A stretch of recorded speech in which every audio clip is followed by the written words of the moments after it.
Hi, I'm GD Kimball for the Chain Film Festival, and I'm here with the director of documentary film Terror and Hope, The Science of Resilience, Ron Burke. How are you, Ron?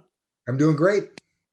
Um, Watching this film, I was, the approach to treating trauma with these children, it at the same time seems incredibly elementary, but at the same time revolutionary because no one seems to be doing it this way. What is it exactly that's preventing that? Is it lack of resources or effort? Why NGOs and governments? Why aren't we approaching refugees with this sense of compassion? I think one of the main reasons is it really hasn't been that understood. And with refugees, the impulse is always to take care of physical needs first. Um, and my film takes place mostly in Jordan with refugees from the Syrian war. And as they fled into the country, the NGOs they need to house them, get roofs over their head, feed them. Um, Hopefully get some sort of education going. And the whole concept of the impact of stress, and particularly toxic stress and trauma, really isn't that understood. We have general knowledge of it, like we understand PTSD, or we're at least learning about it.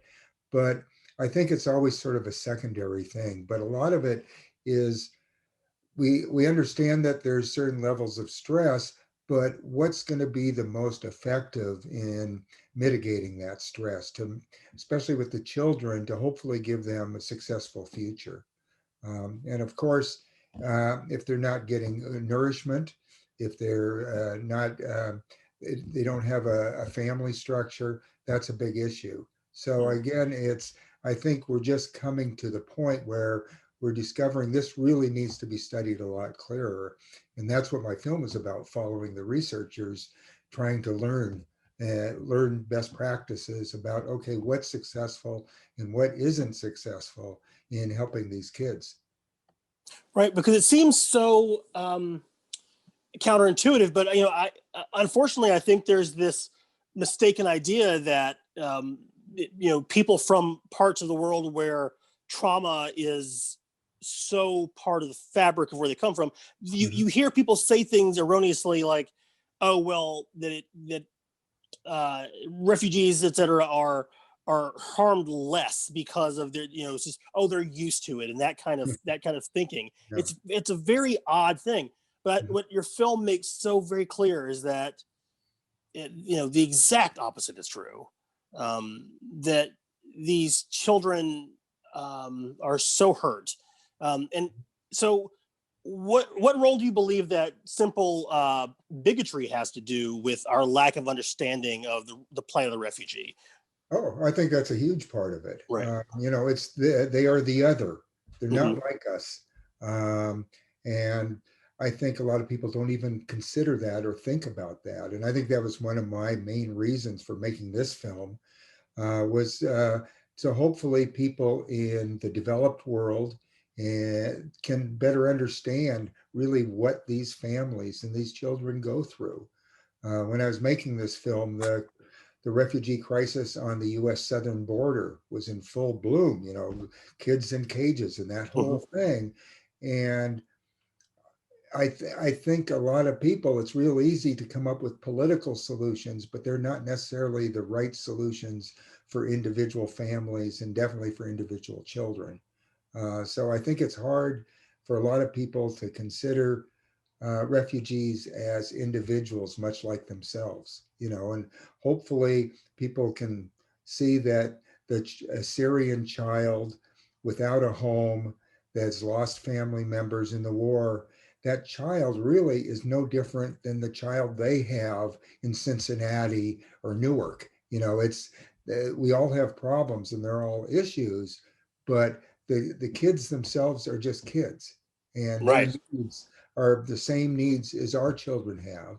It's just fortunately most of our children, at least in this country or in Western Europe, live a pretty comfortable life compared to somebody who has lived under barrel bombs and hiding from snipers on a daily basis. That phrase that in the film that stuck with me was that these children are largely viewed as victims or potential terrorists. Yeah. And I thought of that in the moment, say, where in your film, the two girls are playing the word game, and when they finish, their immediate response is to hug each other.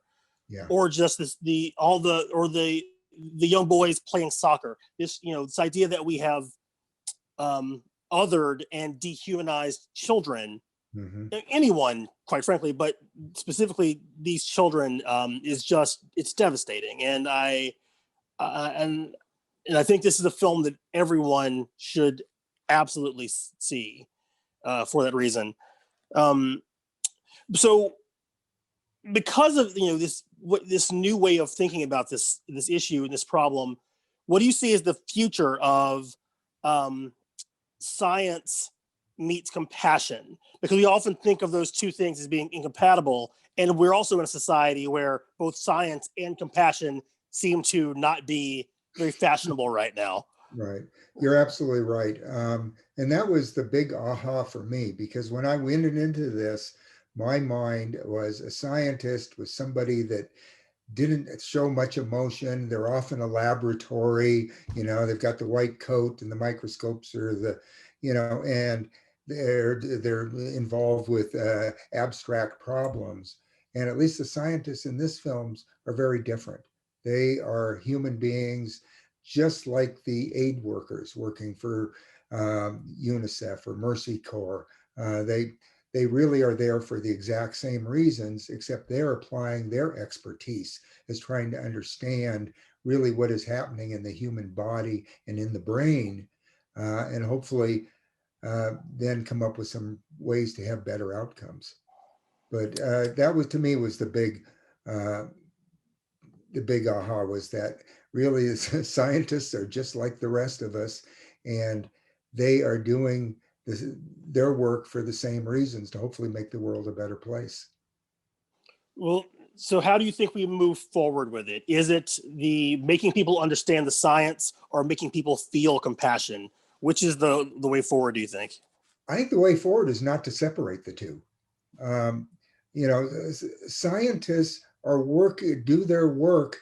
Yes, there's a curiosity and an abstractness to it, but they do their work because they want to make the world, this planet, and the human race more successful, more happier, make life better for everybody. And I think that is at the basis of most scientific research.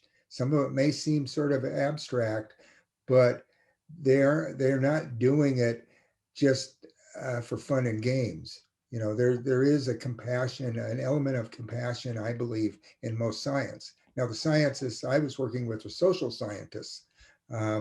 So, they probably, it's more closer to the surface, but I think that idea of compassion, hopefully it runs through most of the human race, and that doesn't leave out scientists. Great. And with that note, we will leave it there.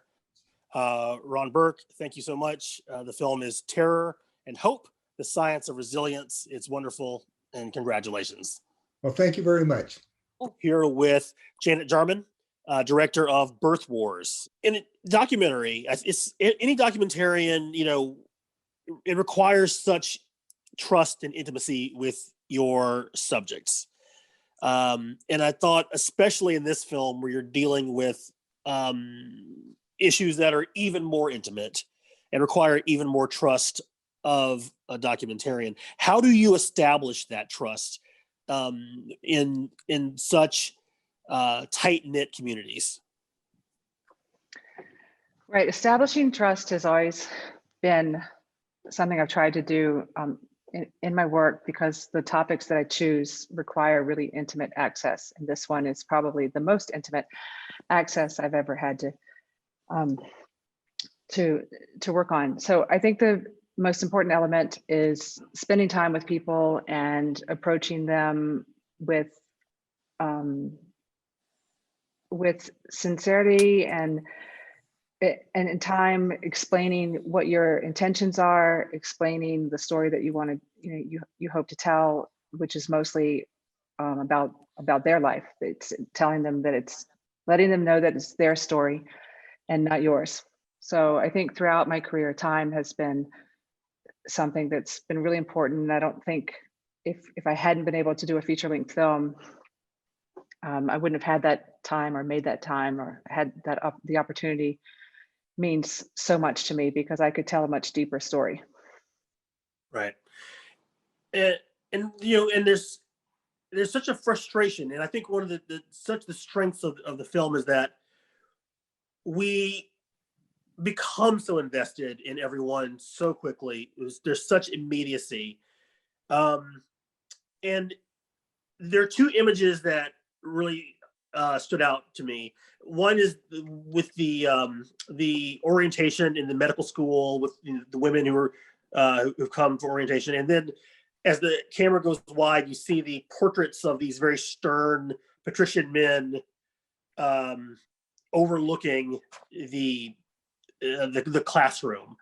And then secondly, there's the Greek argument that occurs where over allocation of local resources for these women, and it just dissolves into a giant room of men screaming at each other, and you find that lack of presence of these women in this world so frustrating. Is there a lifeboat in the established medical community of women? Where are the women in the mainstream medical community in this conversation? That's a really interesting question, and I think it has frustrated the midwives a lot. I'm really happy that you saw that. It wasn't so subtle, all the portraits on the wall, but no, I mean, in my formation as a photojournalist, I'm always trying to show images that tell a story, and to me, in that one event, it said everything. Yeah. And you have a midwife saying sometimes they have meetings about parteras, about midwives, and we're not even there. Right. So right. yeah, and then it is ironic that the men, the authorities of these communities, were the ones who would go march to the Secretario de Salud in Chiapas and demand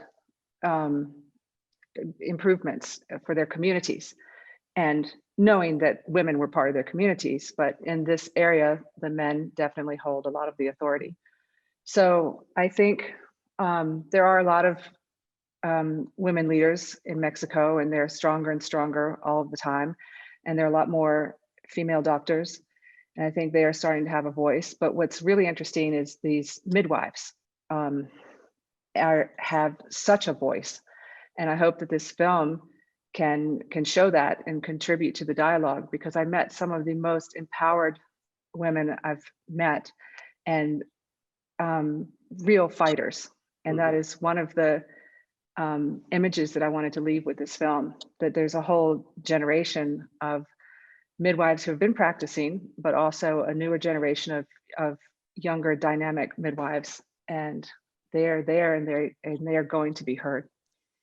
And that's so important. And I think of another moment in the film where you have the young couple who, with their midwife, travel this incredible journey to seek treatment at the hospital, and they're essentially victimized by these doctors who just aren't listening and aren't truly paying attention to the needs of this woman.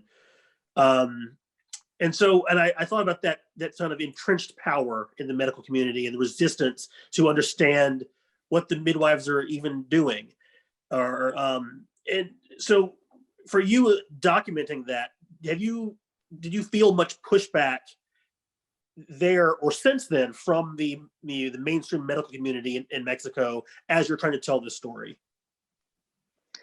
I definitely wanted to include the medical establishment in this film. It was one of my goals. I wanted to tell a balanced story, or try to, that would show the problems on both sides. And I think a lot of the doctors I met, some of them say so in the film. They speak about their frustrations working in an environment that doesn't allow them in many cases to give quality care, either because of oversaturation or just lack of medicines. So they talk about the system as a whole. And that is, so I definitely wanted to include their viewpoint and talk about the doctors. And I think that over time, they, allowed me in, and they've had fairly positive comments about the film.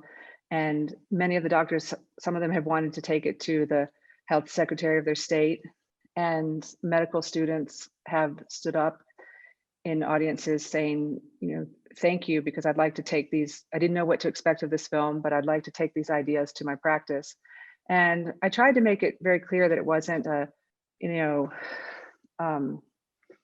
doctors versus midwives at all. I tried to show a scene at the end that talks about collaboration and building bridges. So I think that I think that comes out clearly, and so that has helped a lot. And I think overall, in any system of power, when there are problems that are this deep, you find a lot of individuals who really are committed to change. And so I think I think that the film might have spoken to those people who in the establishment who really would like to see change. Right. I hope. Of course. And that's a perfect lead into one more question I'll ask you. So, we're having such conversations in this country still, again, over many of these similar issues, with the election having come and gone, well, still ongoing, that we're having renewed conversations about women's reproductive health, which often mistakenly just gets, contracted into one conversation about abortion rights. But I think your film helps make clear that it's a much, much bigger, broader conversation that we need to be constantly having about reproductive rights. So what do you see as the future in Mexico and everywhere as we're just having more in-depth conversations about these things? Okay. I think there is a dialogue that has started, not just in Mexico, but definitely in the US and across the world, about the dire problems that exist in the obstetric model that is currently being practiced for the most part. And so this dialogue is very important, and it's happening, and it's happening everywhere. So I think just more and more dialogue about this. And your point that it's not just an argument about abortion rights, it is also an argument about what if you choose to have a child, and what are your rights to while giving birth to that child. What are your rights with your body, how, if, where you want to give birth. And it's a system, it's a broader conversation, it's every element of the maternal health argument is extremely important. But at the end, it breaks down to a woman's choice, giving the choice back to women about what to do with their bodies, and also listening to women and taking away the judgment. Right. So, I mean, I think there is a lot of dialogue, there is progress. It needs to be more, but it is about, I think in all of the problems that we're seeing in the world today, it is about listening and not judging. Right. And you make such a wonderful case, I think, in the film for that. Part and parcel of the conversation is also access to education, access to better economic situations. That this isn't there are more aspects to this than the simple access to hospitals or simple access to midwives. That there's so many other parts of this conversation that we, especially in this country, are not thinking about when we think about communities like those in Mexico. And so it's a wonderful film, and I hope that everyone sees it. Wow. I really appreciate that. And thank you so much for including it in your incredible festival. No, of course, So, of course. yeah. Well, thank you. Congratulations. And thank you for talking with us. Okay. Thanks for your great questions. Bye. Good night. Have a great one.